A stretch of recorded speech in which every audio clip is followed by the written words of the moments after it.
የሮቤል ሚስት ቤዛን ከደበደበቻት በኋላ እሷም ወደ ዶክተር ሮቤል ቤት ትሄዳለች። ቤዛም የሞት ሞቷን እየተጎተች ወደ ቤቷ ትሄዳለች።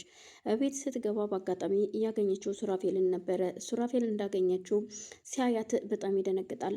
ምን ሆነሽ ነው? ምንድን የተፈጠረው ሲላት፣ አይ ምንም እያዞረኝ ነው አስቀምጠኝ ትለዋለች። እሱም የሚደግፍና ቁጭ ካደረጋት በኋላ ቆይ ምንድን የተፈጠረው? ማን ነው እንደዚህ ያደረገሽ ሲላት፣ ይመስለኛል የድሮ የሮቤል ሚስት ትመስለኛለች። ምክንያቱም ሉላ መስያት ነው እንደዚህ ያደረገችኝ እኔን ስትል፣ የሚገርም ነገር ደግሞ አስበኸዋል? ሉላን መስያት ሆድ ወዴን ነበር ስትረግጠኝ ሁሉ የነበረችው። ምክንያቱም ሉላ እርጉዝ እንደሆነች ታውቃለች ማለት ነው።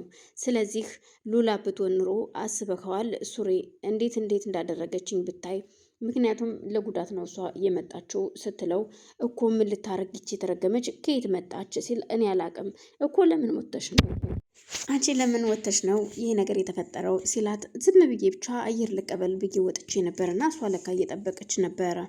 በዛን አጋጣሚ ነው ተጠቅማ እንደዚህ ያደረገችኝ ስትለው፣ በቃ አሁን ለማንኛውም ለእህቴ ልደውልላት፣ እህቴን ስበሆን መጠንቀቅ አለባት፣ ካገኘቻት ትጎዳታለች ስትለው፣ ችግር የለውም አንቺ ተረጋጊ፣ ወደ ሆስፒታል ውሰድሽ እንዲህ ሲላት፣ አይ ወደ ሆስፒታል መሄድ አይጠበቅብኝም ደህና ነኝ፣ ብቻ ለእህቴ ልደውልና ልንገራት ትለዋለች። ሱራፌልም ችግር የለውም እኔ ደውዬ አናግራታለሁኝ አንቺ አረፍ በይ ይላታል። በዛን መሀል የሮቤል ሚስት ወደ ሮቤል ቤት ሄዳ ስለነበር ሮቤል በር ከፍቶ ሲገባ የሮቤል ሚስት ውስጥ ቁጭ ብላ ነበረ፣ ማለትም ማህሌት። እናም ዞር ዞር ብሎ አይቶ ሲያያት ይደነግጣል። ደግሞ ቤት ገባሽ አንቺ የተረገምሽ እንዴት መጣሽ ሲላት፣ ከተቀመጠችበት ብድግ ብላ ሰላም ለማለት ስትቀርብ፣ ዞር በይልኝ፣ ቆይ ለምንድን ነው የመጣሽው? ምን እያደረግሽ ነው ሲላት፣ ያው እንግዲህ እርግጠኛ ነኝ ያችን ቅምጥህን እንደሆነ ጥሩ አድርጌ ቅጣት ሰጥቻታለሁ ትለዋለች። አልገባኝም፣ ምን እያወራሽ ነው?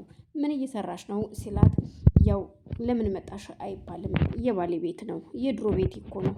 ስለዚህ ቤቴ ነው መጣው መብቴ መሰለኝ ስትለው፣ መብትሽ አይደለሽም፣ ፈትቼሻለሁ። እኔና አንቺ ከተፋታን ቆይተናል። ስለዚህ ወደዚህ ቤት መምጣት አይጠበቅብሽም። አንተ ነህ እንጂ ፈታኸኝ፣ እኔ አልፈታሁህም ስትለው፣ እሱ ግን በፍጹም ከዚህ በኋላ እኔና አንቺ አብረን የመኖር እድሉ አይኖረንም። ስለዚህ ከህይወቴ ውጭልኝ። ምንድን ነው የምትፈልጊውን ነገር ንገሪኝ እስኪ። ምንድን ነው? ምንም የምፈልገው የለም። የምፈልገው አንተን እናንተን ብቻ ነው። ስለዚህ ፍርድ ቤቱ መዘጋት አለበት።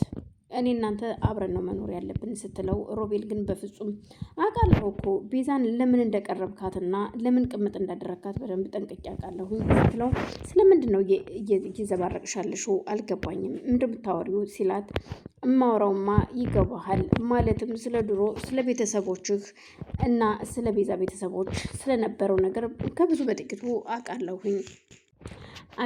ስለዚህ ይህንን ነገር እያሰብክ ለምን አንተም እሷን ተጠቅመህ ንብረትህን ለመመለስ እንደሆነ፣ ምክንያቱም ስልክም ስታወራ አንዳንዴ ተደብቄ ሰማህ ነበር። እኔ እኮ ሳልፈልግሽ ነበር ያገባሁሽ፣ ስለዚህ ፈታሁሽ። ተይኝና አሁን ከቤቴ ውጭልኝ፣ ስለምንም ይሄ አይመለከትሽም አንቺን እባክሽን ሲላት፣ በፍጹም ከዚህ በኋላ እንደውም እኔ እናንተ አብረን ነው መኖር ያለብን ትለዋለች። ሮቤልም በጣም ተነዶ ደህና ተገላገልኩሽ ስል ደግሞ ጭራሽ ፈታውሽ ነው፣ ሳልወድሽ ይዤሽ አግብቼሽ ኑር ያለው፣ ስለዚህ ከዚህ በኋላ ደግሞ ግዴታ የለብኝም ይላታል። መሀሌት ግን አስገድዳ እንድትኖርና አብረው መኖርን እየፈለገች ይመስላል። ሮቤል ደግሞ እንደማይፈልጋትና ከዚህ በኋላ ዓይንሽንም ማየት አልፈልግም ሲላት ነበረ። የሉላ አክስት ሳሎን ቁጭ ብለው ሉላ ማብራት ነበረች። እናም ቁጭ ብለው እያለ እኔ ምልሽ ሮቤል ጋራ ትገናኛላችሁ ወይ አሁንም ትላታለች። ሰላም ውድና የተከበራችሁ የመግቢያ ሰዎች እንዴት ናችሁ? ሰላማችሁ ወይ በያላችሁበት ሰላማችሁ ይብዛልኝ። ይህንን ቪዲዮ የምትከታተሉ ላይክ፣ ሼር፣ ሰብስክራይብ እያደረጋችሁ ስልባት እጠይቃለሁ። ቤተሰብ የሆናችሁኝ ላይክ፣ ሼር፣ ሰብስክራይብ ያደረጋችሁኝንም ከልብ አመሰግናለሁ። ሀሳብ አስተያየታችሁን በኮሜንት እንድታስቀምጡልኝ ስል በትህትና እጠይቃለሁ። አመሰግናለሁ። እናም ታዲያ ብንገናኝ ደግሞ ምልትኝ ይሆን? አንቺ እንደሆነ እኔን እንደፈለግሽ የምታሽከረክሪኝ ሪሞትሽ ሁኛለሁኝ። ደግሞ ምልትኝ ነው ብንገናኝስ? እና ታዲያ ለምንድን ነው ታዲያ ያገናኘሽን? እንድንገናኝ አይደለ እንዴ ስትላት፣ አንቺ ልጅ ለምንድን ነው እንደዚህ አይነት ነገር የምትናገሪው? እኔ እኮ ቀስ ብዬ ነው የጠየኩሽ ስትላት፣ ቆይ ምንድን ነው የፈለግሽው? ምንድን ነው የምትፈልጊው? ምክንያቱም ስለ ሮቤል ጋር እንዴት ናችሁ? ሚስቱስ መታለች ብለሽኝ የለ ወይ? እና እኔ ስለ ሚስቱ ምን አገባኝ ከሮቤል እንጂ እኔ ከሱ ሚስት ምን አለኝ ስትላት፣ አይደለም የምነግርሽን የምጠይቅሽን ጥያቄ በአግባብ መልሽልኝ፣ ምክንያቱም ሮቤል ይህንን ቤት ልግዛሽ ብሎኛል ትላታለች። የትኛውን ቤት? ስንት ቤት አለኝ። ይህንን ቤትና ቤቱንም ሱፐርማርኬቱንም ላውንደሪውንም ሆቴሉንም አንድ ላይ ልግዛሽ እያለኝ ነው እና ስትል በአጋጣሚ ስልኳ ይጮኋል የሉላ።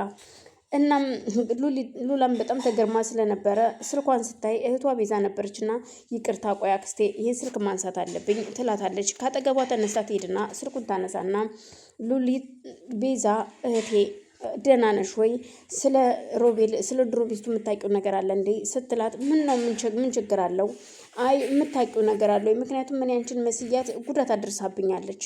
እናም ይኸውልሽ አንቺ መሆን እንደሆንሽ እናት ብላ ሆዴን ነበር ስትለኝ የነበረው። እናም አንቺ ብትሆኝ ኑሮ አስበሽዋል የሚፈጠረውን ነገር። እኔ ግን ያው ምንም ነገር በሆዴ ስለሌለ ምንም አልተፈጠረብኝም። እናም እንድትጠነቀቂ ነው ትላታለች። ወይኔ እህቴ ግን አሁን ተርፈሻል ወይ ደህና ነሽ ወይ ስትላት፣ አዎ በጣም ሰላም ነኝ እኔ አሁን ደህና ነኝ፣ ምንም ችግር የለውም እና ራስሽ እንድትጠብቂ ነው እና ይሄ ነገር በቃ ከዚህ በኋላ ወይ መቆም አለበት ትላታለች። እህቴ በቃ እሺ ለማንኛውም እናወራለን እኔ በጣም ደህና ነኝ አሁን ትላታለች። በዛን መሀል ላክስቷ ሮቤል ደውሎላት ነበርና ሉላ እንዴት ነች